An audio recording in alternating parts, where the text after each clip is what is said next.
Selamat siang semuanya. Om Swastiastu. Hari ini Ibu akan membuat video pembelajaran. Semoga bermanfaat untuk kalian dalam mempelajari materi enzim. Kita simak videonya. Perkenalkan, nama Ibu Putu Supartini SSI, tempat tugas di SMA Negeri 2 Denpasar.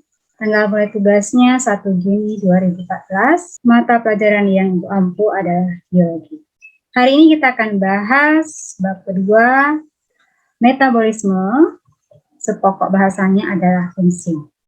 Kompetensi dasarnya adalah menjelaskan proses metabolisme sebagai reaksi enzimatis dalam makhluk hidup. Nah, di sini Ibu sajikan pengertian dari metabolismenya. Metabolisme itu berasal dari kata metabo, yaitu Yunani, yang berarti berubah. Metabolisme artinya adalah keseluruhan proses reaksi kimia yang terjadi pada satu tubuh makhluk hidup, baik reaksi pemecahan maupun penyusunan senyawa kimia tertentu. Metabolisme dibedakan menjadi dua kelompok. Yang pertama, anabolisme, yaitu penyusunan senyawa kompleks dari sederhana dengan bantuan energi dari luar. Contoh peristiwanya adalah fotosintesis dan kemosintesis. Metabolisme yang kedua adalah katabolisme, yaitu pemecahan senyawa kompleks menjadi senyawa sederhana dengan membebaskan energi. Contohnya, katabolisme adalah respirasi dan fermentasi. Kita hari ini akan bahas khusus mengenai enzim, di mana metabolisme tersebut akan berlangsung dengan bantuan enzim. Enzim adalah protein yang bertindak sebagai biokatalisator. Sifat-sifat enzim di sini adalah bekerja spesifik, berfungsi sebagai katalis, dapat mempercepat reaksi suatu metabolisme dalam tubuh, diperlukan dalam jumlah sedikit, bekerja secara bolak-balik dan dipengaruhi oleh faktor lingkungan. Cara kerja enzimnya salah satunya adalah menurunkan energi aktivasi, sehingga energi yang dibutuhkan diperlukan dalam jumlah yang sedikit. Cara kerja enzim, nah kita bahas yang pertama. Di sini ada dua teori. Teori yang pertama adalah kunci gembok atau lock and key. Kita perhatikan, di sini ada enzim dan substrat. Perhatikan baik-baik, sisi aktif dari enzim benar-benar harus sesuai dengan substratnya. Nah, di sini kalau tidak sesuai, maka tidak akan terjadi suatu produk.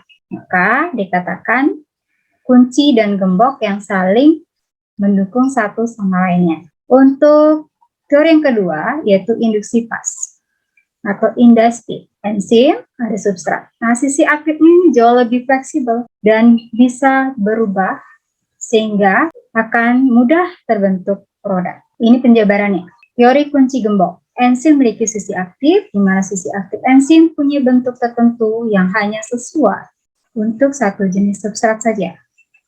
Enzim jika diumpamakan sebagai gembok, maka substratnya diumpamakan sebagai kuncinya. Enzimnya berarti bekerja secara spesifik. Jika enzim rusak karena faktor suhu, pH, maka akan merubah sisi aktif enzim yang mengakibatkan substrat menjadi tidak sesuai lagi dengan enzimnya. Jadi, jika kunci dan gemboknya tidak sama, maka tidak akan terbentuk suatu produk. Itu teori yang pertama. Teori kunci gembok. Yang kedua, teori induksi fast. Sisi aktif enzim lebih fleksibel dalam menyesuaikan struktur substrat. Sisi aktif enzim dapat berubah bentuk sesuai dengan bentuk substratnya. Kalian perhatikan di sini, substratnya seperti ini, enzimnya akan menyesuaikan sehingga terbentuklah enzim kompleks. Faktor yang mempengaruhi kerja enzim. Nah, di sini yang pertama adalah temperatur. Kalian perhatikan kerja maksimalnya berkisar antara 38 sampai 40 derajat Celcius. Itu kerja maksimalnya. Jika lebih dari itu, maka suhunya di sini lebih dari 50 akan terjadi kecepatan reaksi dari enzimnya semakin menurun. Kemudian yang kedua, perubahan pH. Nah, tergantung juga pada enzimnya. Di sini pH normal adalah berkisar dari angka 5 ke 6. Dia akan bekerja secara maksimal. Yang ketiga tergantung dari konsentrasi enzim.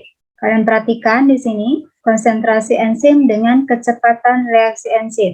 Konsentrasi enzim bertambah, kecepatannya juga akan mengikuti. Jadi bersifat signifikan. Kemudian yang keempat, inhibitor enzim. Di sini ada zat penghambat, yaitu ada dua, inhibitor kompetitif dan inhibitor non-kompetitif. Kalian perhatikan baik-baik, di sini ada enzim, kemudian sisi aktif enzim. Jika dia bertemu dengan inhibitor kompetitif, maka inhibitor ini akan bersaing dengan substrat. Hanya salah satu yang dapat berikatan dengan sisi aktifnya. Nah, karena tidak sesuai, maka enzim tidak berfungsi selama inhibitornya berada pada sisi aktif enzim. Sedangkan yang kedua, di sini terlibatnya inhibitor non-kompetitif. Ada enzim, ada sisi aktif enzim, kemudian ada substrat. Inhibitor akan menempel di salah satu sisi aktif, kemudian mengubah bentuk enzimnya, sehingga tidak cocok lagi dengan substratnya. Sehingga tidak akan terbentuk suatu produk. Penamaan dari enzim, nomenklatur, dan klasifikasi dari enzimnya. Nah, di sini enzim diberi nama dan menambahkan akhiran ase pada nama substrat yang diubah oleh enzim tersebut. Contohnya adalah salah satunya ada enzim maltase, enzim lipase. Seperti ini. Kalau enzim maltasenya mengubah maltosa menjadi glukosa. Kalau enzim lipasenya mengubah lemak menjadi asam lemak dan misel. Penggolongan enzimnya ada golongan hidrolase dan golongan desmolase. Yang pertama, golongan hidrolase adalah enzim dengan penambahan air atau dengan adanya air dapat mengubah suatu substrat menjadi hasil akhir, misalnya karboksilase, protease, dan lipase. Golongan yang kedua adalah golongan desmolase, yaitu enzim yang dapat memecah ikatan C dengan C, bisa juga C dengan F. Misalnya ini ada pada enzim peroksidase, dehidrogenase, katalase yang terdapat pada hati, pada jantung, dan transaminase. Itu penjelasan dari Ibu tentang materi enzim. Semoga bermanfaat. Sekian dan terima kasih. Om Santi, Santi, Santi, Om.